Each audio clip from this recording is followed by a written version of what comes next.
যেখানে শাসনে আসছে আরএসএস, শাসনে আসছে বিজেপি, এটা বোঝা জানার মধ্যে ছিল। কিন্তু হ্যাঁ, বোঝা জানার মধ্যে থাকলেও আমরা তো রাস্তা ছেড়ে দেবো না।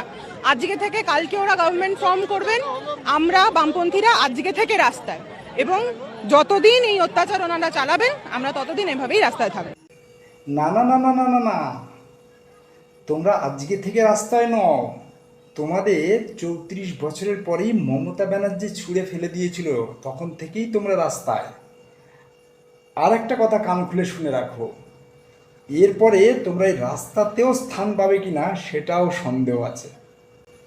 এরপর হচ্ছে বিজেপি সরকার, অতএব আর রাস্তাতেও বোধহয় তোমরা স্থান পাবে না। এরপরে মানুষ তোমাদের আরও দূরে সরিয়ে দেবে। মানে সেটা কোথায় সরিয়ে দেবে, ভাগাড়ে না নর্দমায় না ড্রেনে, সেটা আমরা বলছি না, কিন্তু সেরকম কোনো এক জায়গায় সরিয়ে দিতে পারে।